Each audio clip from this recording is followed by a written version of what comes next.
eu estou preocupado com as pessoas, porque para mim, as pessoas são muito mais importantes do que as coisas. Por isso Jesus precisa voltar. Aqueles 2 minutinhos já combinados para a gente fazer uma reflexão rápida do ontem, do antes de ontem e do antes de ontem, ok? Jesus precisa voltar primeiro, porque Ele prometeu: virei outra vez e vos receberei. Jesus precisa voltar porque Ele ama você. Deus amou ao mundo de tal maneira, de uma maneira inenarrável, que deu o seu Filho. E eu expliquei que a expressão filho aqui não é para diferenciar do pai, mas é para dizer o valor daquilo que Deus deu, porque um filho é tudo que a gente tem, e quando um filho está em dificuldade, a gente dá tudo para tirar o filho daquela dificuldade. Ontem nós abordamos que você é insubstituível, por isso Jesus precisa voltar. E eu recebo com muita alegria alguns dos componentes do Communion, que já estarão cantando conosco amanhã. Aproveito o ensejo para agradecer a Paula Chacon, que fez um trabalho maravilhoso nestas 4 reuniões. Você é insubstituível e por causa disso Jesus precisa voltar, porque Ele quer ter você com Ele, não tem um outro igual a você. E hoje, curiosamente, Jesus precisa voltar porque você é filha de Deus, porque você é filho de Deus. Quando Jesus veio aqui, há mais ou menos uns 2000 anos, Ele veio aqui para pagar o resgate. Ele pagou o resgate. Talvez você não tenha tido tempo de pesquisar, de estudar, mas eu estou aqui para isso, para lhe explicar algumas coisas que você não teve tempo para entender.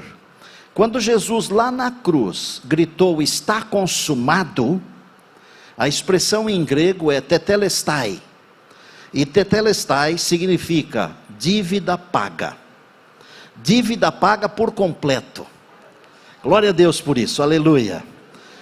É como se você tivesse adquirido um bem, um veículo, por exemplo, para pagar em 36 vezes, e quando você terminou de pagar a 36ª, você recebe um ticket dizendo assim: está pago, não está mais alienado. Quando Jesus gritou lá na cruz: está consumado, Ele estava dizendo assim: paguei o resgate foi pago por completo. Agora, Ele virá para libertar você da prisão na qual você se encontra ainda, na qual eu me encontro ainda. Esta prisão se chama grande conflito. Todos nós, pessoas de mais estudo, de menos estudo, pessoas de mais posses, de menos posses, de uma cor ou de outra, todos nós estamos dentro de uma só bolha. Claro que existem as panelas, as divisões, os nichos, mas todos nós estamos dentro de uma bolha chamada conflito, e ninguém escapa dessa bolha, mas Jesus já pagou para nos tirar daqui e nos levar para a eternidade, porque Ele diz que nós somos seus filhos.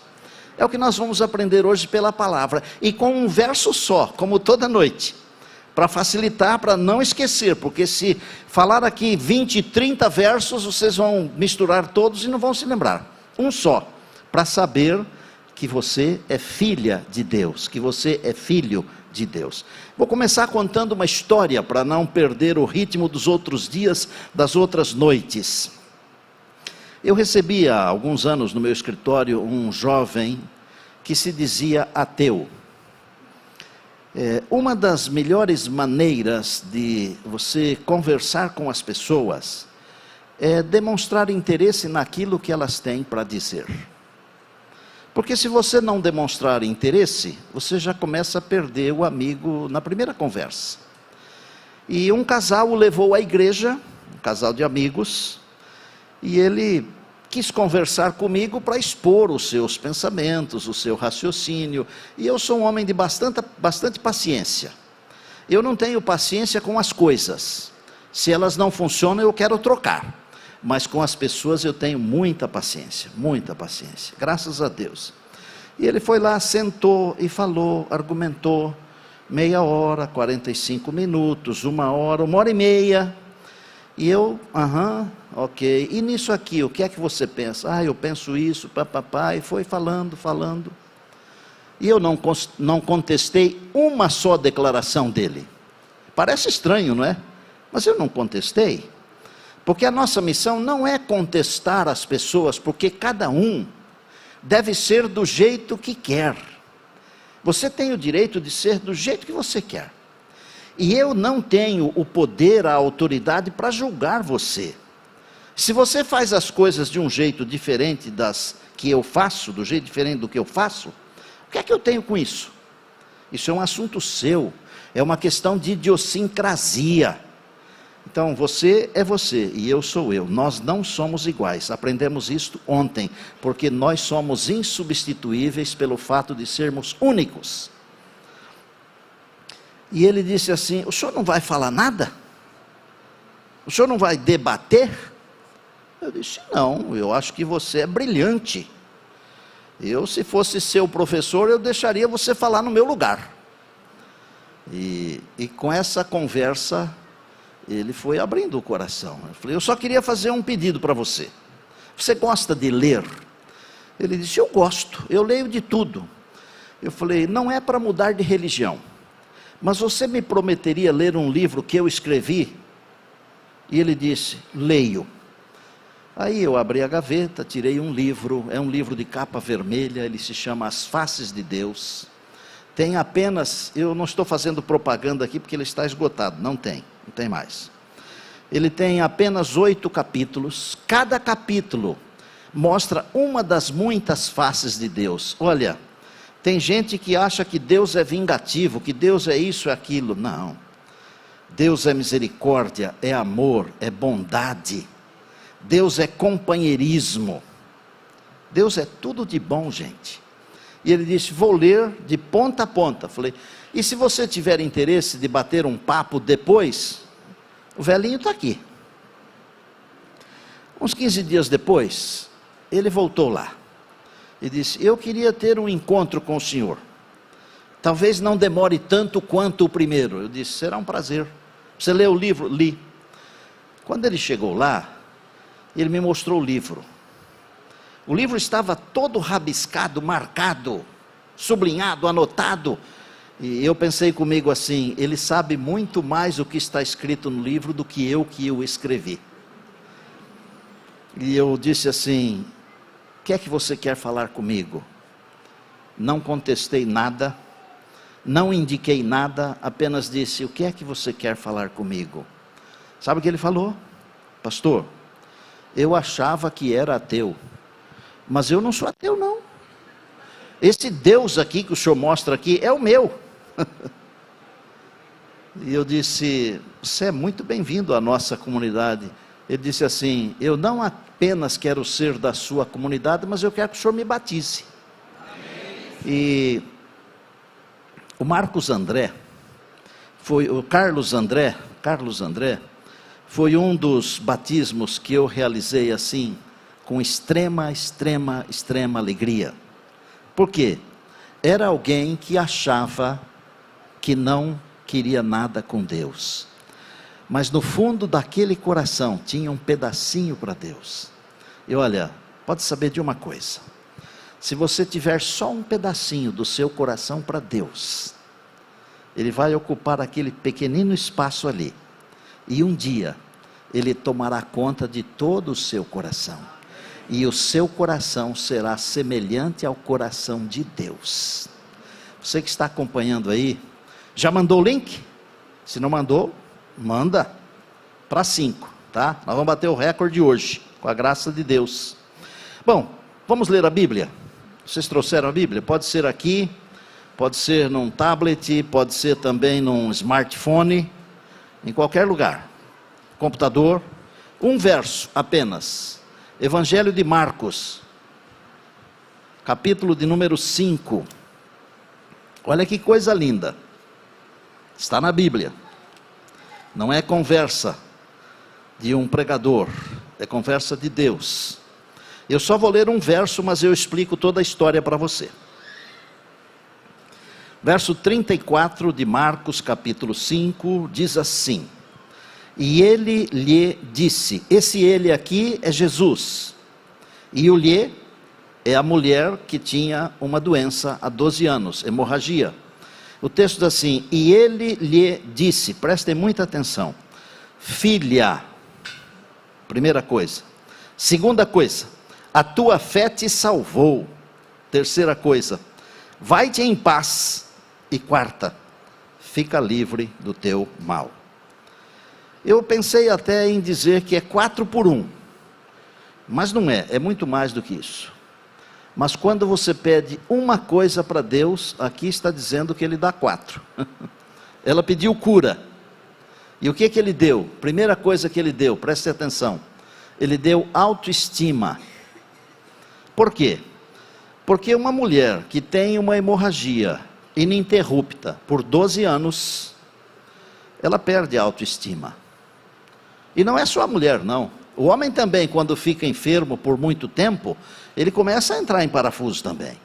E a autoestima vai lá embaixo. E olha, sabe quem é que quer que você tenha autoestima lá embaixo? O inimigo. Porque quando a pessoa não tem autoestima, é fácil de ser conduzida para um lado e para o outro.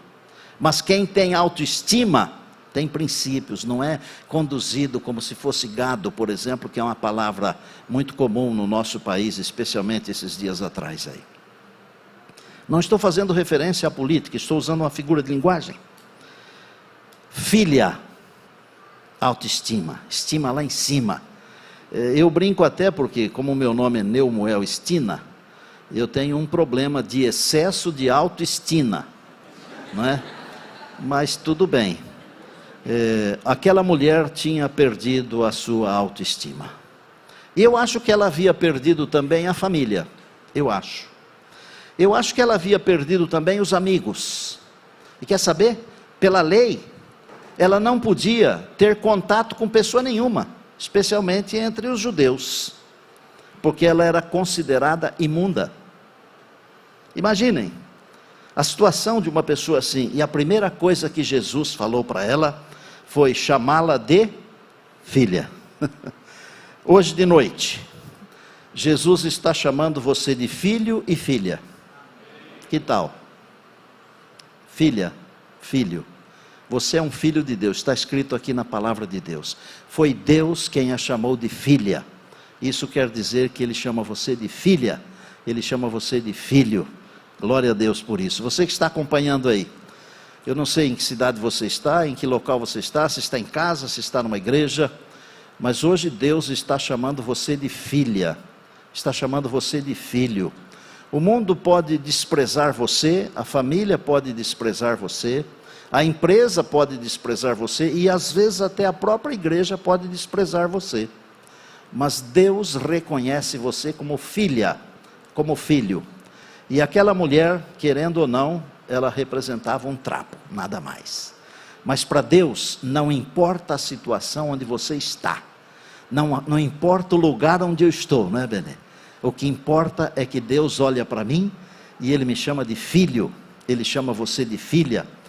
Eu morei em São Paulo, acho que uns 30, 20 e poucos anos, quase 30 anos. E eu tenho hábitos assim um pouco diferentes da grande maioria. Por exemplo, um dia eu entrei na fila que esperava para entrar numa penitenciária. Mas eu não estava lá para ir visitar alguém. Eu estava lá para conversar com as pessoas que estavam lá. E eu conversei com, eu não tenho a certeza se foram 19 mães, ou se foram, eu acho que foram 19 mães. Nenhuma delas me disse que o filho era bandido. Nenhuma delas. Nenhuma delas. É injusto o que estão fazendo com o meu filho. O meu filho é um bom moço. Ele está preso injustamente. Por quê? É o filho. Deus não está interessado em olhar para a sua sujeira, para a sua doença, para os seus problemas, para os seus deslizes. Ele está interessado em olhar para você. E Ele olha para você com um carinho de pai. E Ele diz assim: você é minha filha. Você é meu filho. E é isso que importa. A segunda coisa que Deus concedeu à mulher, veja, que até aí ele ainda não tinha falado da cura, mas ela buscava a cura. Antes da cura veio a autoestima, porque ninguém consegue viver sem autoestima. O inimigo tem facilidade em destruir quem não tem autoestima. Eu não estou falando de autoajuda, porque no meu coração o que tem valor mesmo é a ajuda que vem do alto, e não a autoajuda. A ajuda não está dentro de mim, não, a ajuda está em Deus. Eu posso fazer o que eu quiser, mas se eu não buscar a Deus, um dia desses eu vou me afogar, porque os rios são grandes e o oceano é imenso. Segunda coisa que Deus concedeu a ela, Deus valorizou a sua fé. Gente, hoje parece que está tudo assim meio errado, não parece?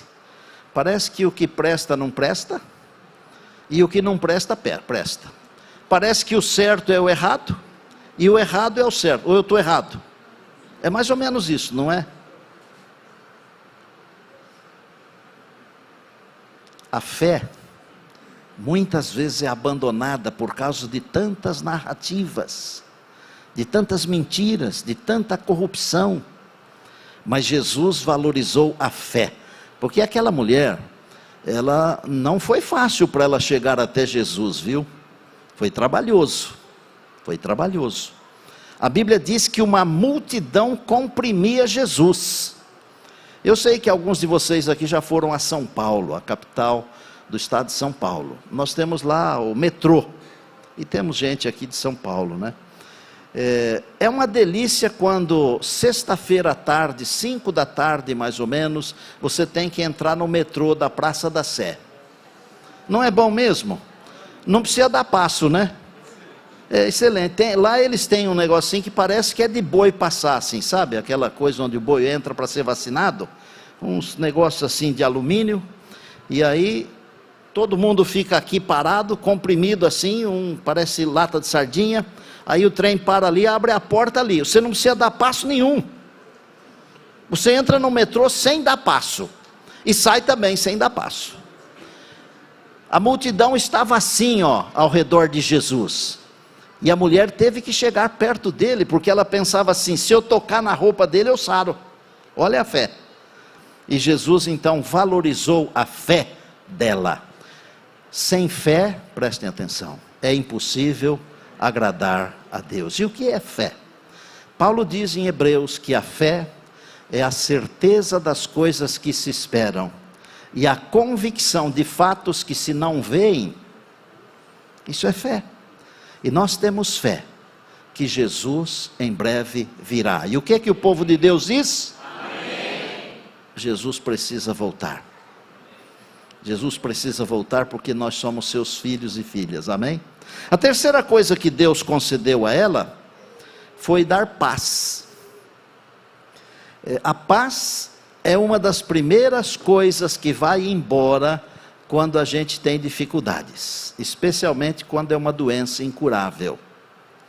E eu posso afirmar isso, tanto pela vida quanto pela experiência, porque eu já estive com um familiar, como contei ontem para vocês, indo embora. Mas eu também já acompanhei muitas famílias que perderam seus entes queridos. A paz desaparece, sabe por quê? É muito simples. É como se uma nuvem densa e escura pousasse assim sobre a cabeça. E aí você não consegue nem raciocinar. A paz vai embora. Você não consegue pensar nas coisas corretamente. Começa até a fazer e falar besteiras, bobagens. Mas Jesus falou para ela assim: vai em paz, paz. Mais do que dinheiro, mais do que saúde, mais do que qualquer coisa nesta vida, nós precisamos de paz. Por isso que Jesus falou assim: deixo-vos a paz, a minha paz vos dou, não vou-la dou como o mundo a dá. Não se turbe o vosso coração, nem se atemorize. A paz de Jesus. E por último de tudo, Jesus falou assim: fique curada do teu mal. Autoestima, valorizou a fé, deu paz e deu cura. Esse é Jesus. É o Jesus que está aqui hoje. É o Jesus que está aí com você, porque ele falou o seguinte: onde estiverem 2 ou 3 reunidos em meu nome, eu estarei no meio. E mais, ele falou: e eis que eu estarei convosco todos os dias, até a consumação dos séculos. Ele está aqui e aí. Está aqui e aí, com você, para lhe chamar de filho, filha. Olha, preste muita atenção. Você é um filho de Deus, tá? Você é uma filha de Deus. Você não é deste mundo aqui. Você também não é do inimigo.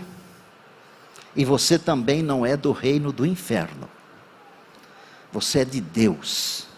Você é do reino eterno, do nosso Senhor e Salvador Jesus Cristo, porque Ele comprou você. Eu disse aqui ontem, quando contei a história da minha amada, que alguns de nós pertencemos a Deus mais do que 2 vezes. Se você é cristão, no mínimo você pertence a Deus 2 vezes. Primeiro, porque Deus é o seu Criador, você é dele. E segundo, porque Ele é o seu libertador, é o seu Salvador, você é dele 2 vezes. No meu caso, no caso do pastor André, no caso do Esaú, que eu conheci a história, e no caso de alguns outros aqui, nós pertencemos a Deus 3 vezes. Sabe por que eu tenho dificuldade de falar não para as coisas de Deus? Eu às vezes até me policio, e os meus filhos até dizem assim: pai, você tem que aprender a dizer não, você vai morrer trabalhando. E se eu for embora trabalhando, se eu for embora um dia pregando, vai ser uma glória. Não faz mal, está ótimo. Mas eu não sei dizer não. E por que eu não sei dizer não? E você me falou isso também, lembra?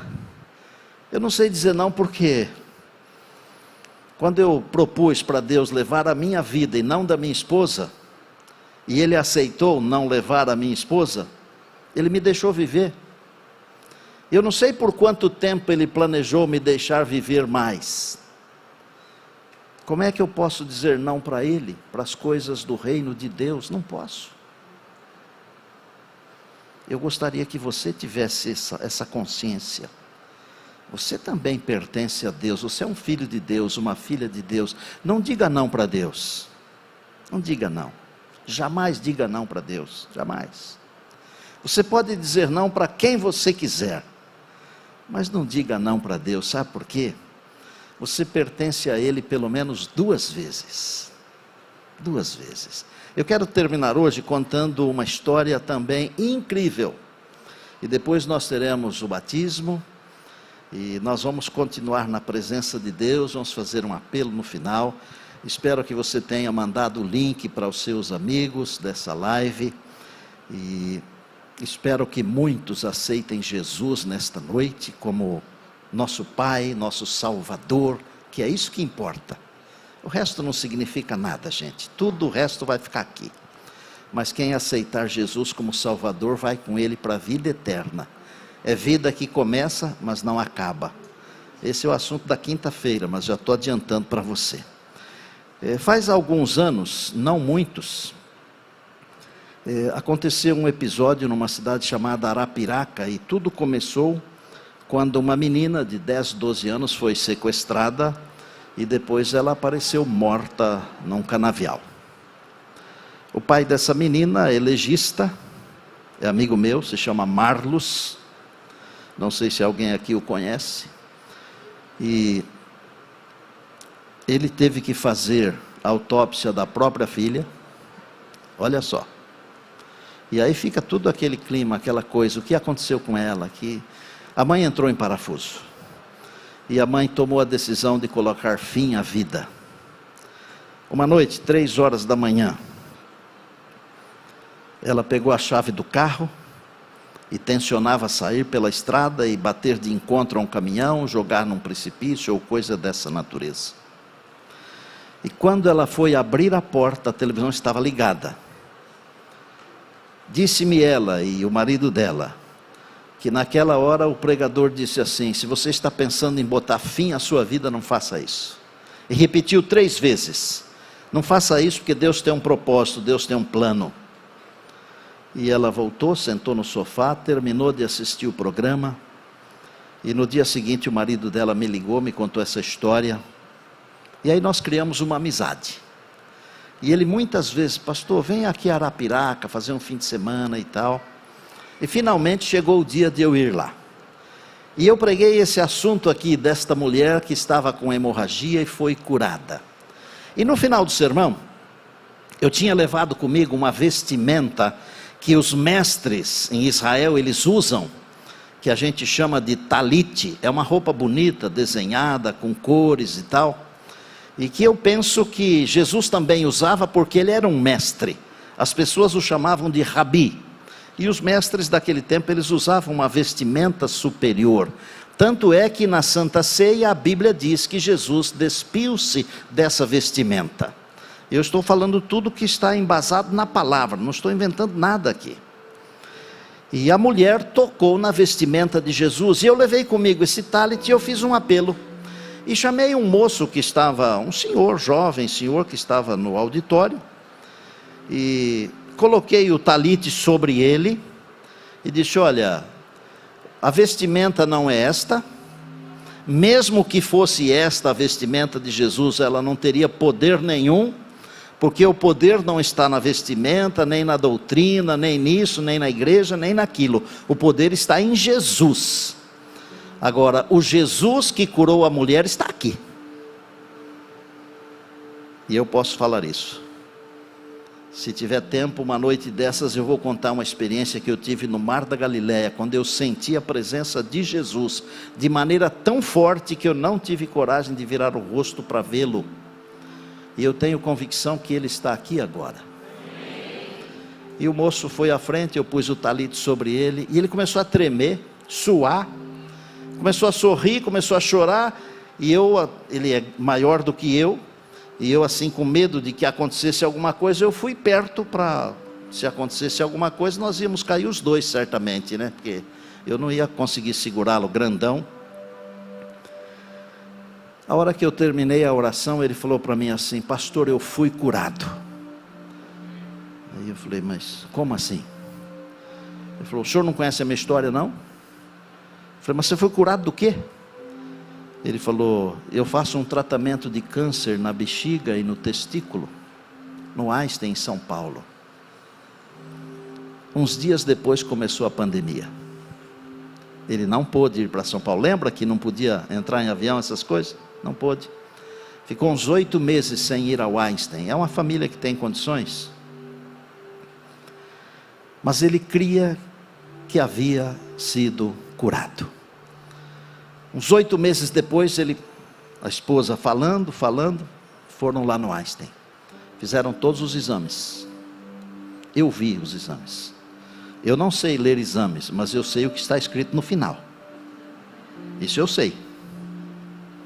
Inclusive dou graças a Deus, porque eu fiz um monte de exame aí, deu tudo mais ou menos, não tem nada ruim, amém. Os médicos disseram: nós vamos ter que fazer o exame de novo. Mas por quê? Não, vamos ter que fazer tudo de novo. Fizeram tudo de novo. O médico disse: olha, fizemos de novo porque nos exames que nós tínhamos feito e confirmado agora, parece que a sua bexiga nunca teve um tumor. Aí ele me liga: pastor, não foi só aquela vez que eu lhe falei, não. E tem mais, o senhor tem que vir aqui, o senhor tem que orar para a gente ter um filho. Porque é o seguinte: a fé é a certeza das coisas que se esperam. Não é a fé no homem, mas é a fé no Deus do homem. Ok? Ele construiu fé no meu Deus, que se tornou também o seu Deus. Eu disse: mas eu não posso ir aí, porque também eu tinha um temor, né? Como é que eu vou orar para ter um filho, um indivíduo que teve câncer na bexiga e no testículo? É uma coisa assim meio ilusória. Mas Esse negócio é uma coisa de Deus. A gente não pode entrar nos méritos das coisas, né? É muito mais de Deus do que do homem. E Deus dá ao homem o poder e a bênção de ser co-criador, o homem e a mulher. Nós somos co-criadores com Deus. Eu fui lá, orei com eles, e ela engravidou. Só que quando tinha uns 3 meses mais ou menos, perdeu. Então você começa a fazer um jogo, né? Pensar assim que o xadrez não está dando certo. Por que deixou engravidar se ia perder? Você pensa, né? Porque o ser humano pensa errado, né? Mas aí eu tive uma luz, eu disse, você já foi ao médico? Eu fui aqui no pronto-socorro.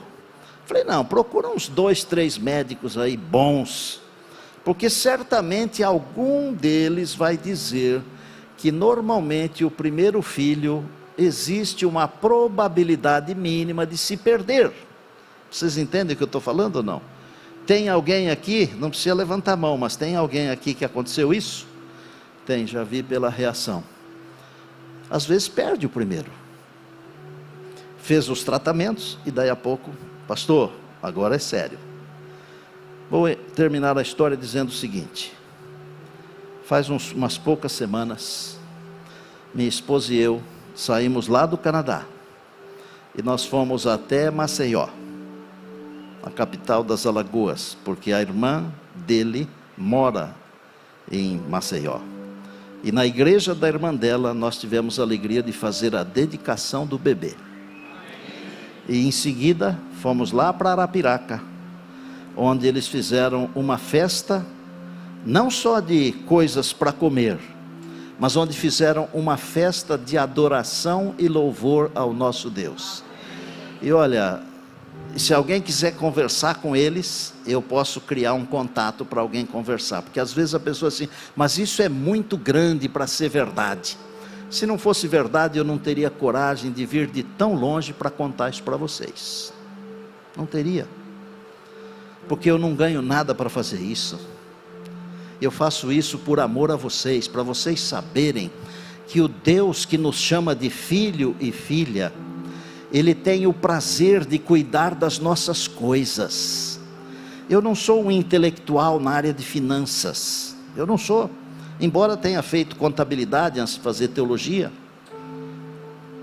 Deus cuidou das minhas finanças melhor do que eu cuidaria, melhor do que eu cuidaria. E eu sempre fui fiel a Deus no pacto, no dízimo. Eu eduquei 3 filhos, todos estão casados, formados, com pós-graduação, com mestrado. E eu não sou um homem de bens. Vocês ouviram a minha história, eu nasci numa família bem pobre de bens deste mundo aqui. Mas Deus cuidou de mim, sabe por quê? Se eu cuidar bem das coisas de Deus, publiquem essa frase aí. Pessoal da mídia aí, das redes sociais. Se eu cuidar bem das coisas de Deus, Deus cuidará bem das minhas coisas. Tem uma foto aí do casal para mostrar, gente, ou não? Olha aí. Esse é o Marcos e essa é a Laíse. E para vocês saberem, eles têm uma empresa bem rentável e eles já ajudaram a construir ou reformar 90 e tantas igrejas. Um dia destes será inaugurada a 100ª igreja que a empresa deles construiu ou ajudou a reformar.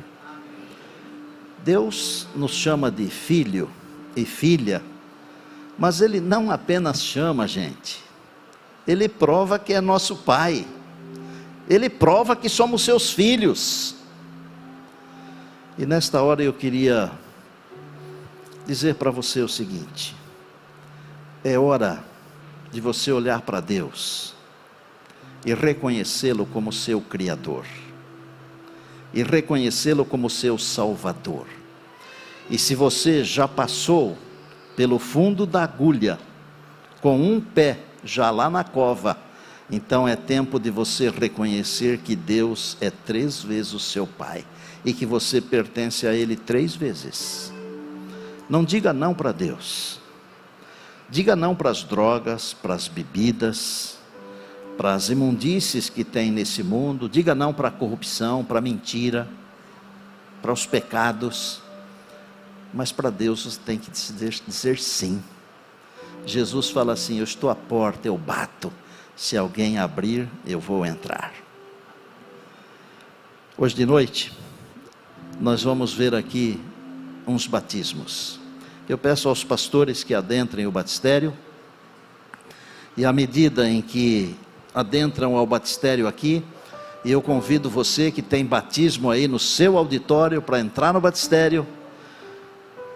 Traga os seus candidatos para dentro da água, entregue-os nas mãos do Senhor Jesus, como filhos e filhas, que é isso que importa. Nós temos aqui 2 pastores, são líderes da nossa igreja, da nossa comunidade abençoada. São bem-vindos, pastores. Pastor Fernando, pastor Wycliffe, ambos presidem campus aqui na União Norte, e eles vão batizar a dona Maria Rosilene, e vão batizar também um jovem chamado Nilson. Entrem aí, podem entrar os 2, por favor. Estas pessoas, elas têm história, gente. Esta amada irmã Maria, ela recebeu a mensagem do Evangelho, ajudou na nossa ADRA, na nossa ASA. A senhora é muito bem-vinda, viu, irmã Maria?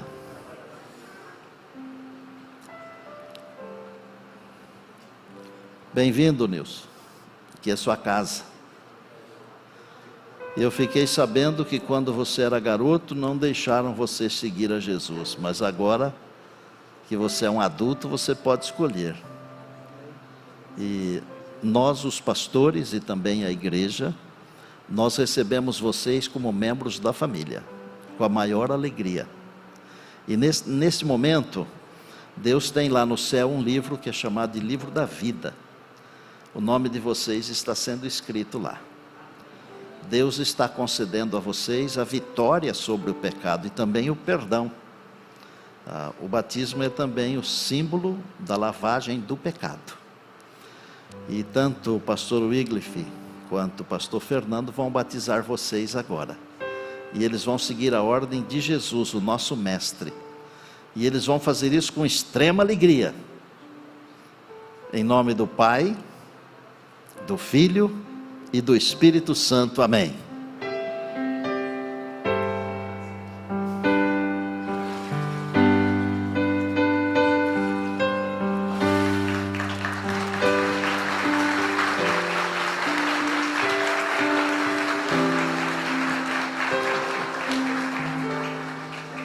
Eu disse ontem aqui, pastores, que eu já vi todo tipo de reação num batistério, mas uma eu nunca vi: a pessoa ficar triste. Vocês já viram? Não tem, não é? Vocês já viram? Não tem, não é? Há alguém aqui no auditório que hoje de noite quer dizer assim: eu reconheço que eu pertenço ao Senhor pela criação e pela redenção, e talvez até por um milagre que aconteceu. Há alguém que gostaria de se levantar e dizer: eu pertenço ao Senhor? Posso ver alguém se levantando? Pode. Que o Senhor te abençoe e te guarde. Há mais alguém que quer se levantar? Continue em pé, por favor, amado irmão. Fique em pé um pouquinho. Há mais alguém que quer se levantar? Se tiver mais alguém, essa é a hora. Aí no auditório, ou nos auditórios, que são centenas, é hora de você ir para frente. Se você reconhece que Deus é o seu Criador, que Jesus é o seu Redentor, o seu Salvador, e até mesmo se tenha acontecido um milagre na sua vida, vá para frente, porque depois que a Paula cantar, eu vou orar, tá bom? Há mais alguém para se levantar aqui? Você quer vir aqui perto de mim? Se quiser vir, pode vir, vem aqui. Sobe aqui. Com você, filha. Amém.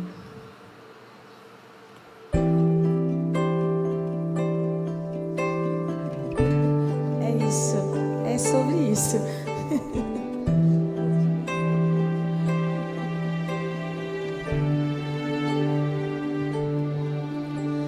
Você que se sente como eu neste momento, com medo de estar longe de Jesus, com medo de negar a sua cruz. Você que olha em volta e não pode abandonar os brilhos que se apagam, os ecos que se perdem, valores que não podem perdurar. Você que sente muito a falta de Jesus, mas pensa estar tão longe que não pode mais voltar. Você que, como eu, não sabe como abandonar tudo aquilo que o afasta de Jesus, saiba que Jesus o aceita hoje como está. Vai até o infinito lhe buscar, dá vida para que possa lhe salvar. Seu amor não mede altitude nem distância, ultrapassa os pecados e te alcança. Com ternura te convida a voltar. Jesus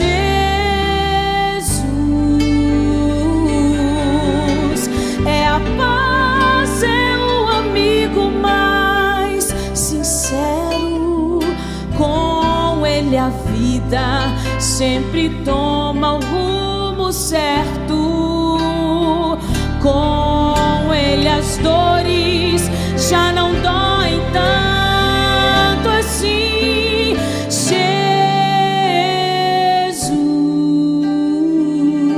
Jesus é a voz que sempre chama e não acusa. Ele é o braço aberto que nunca recusa.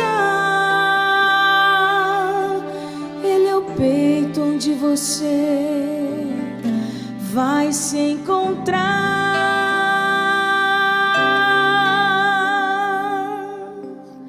Se encontrar. Amém. Convido todos vocês a fecharem os olhos, por favor. E obrigado por você ter aceitado o Senhor Jesus, por você confiar que Ele é o seu Criador e também o seu Redentor. Querido Deus, nosso Pai, assim como o Márcio que veio aqui à frente, dezenas de pessoas hoje à noite sentiram o seu coração aquecido, tocado, e compreendem que Deus é o nosso Criador, a Ele pertencemos. Mas compreendem também que Jesus é o nosso Salvador, a Ele pertencemos. Ao Senhor nosso Deus, seja a honra, a glória e o poder para todo sempre. Que nós tenhamos um bom descanso e que amanhã tenhamos a alegria de estar juntos outra vez. Porque a nossa intenção é te adorar e te louvar todos os dias da nossa vida aqui, e depois te adorar e te louvar também por toda a eternidade. Amém.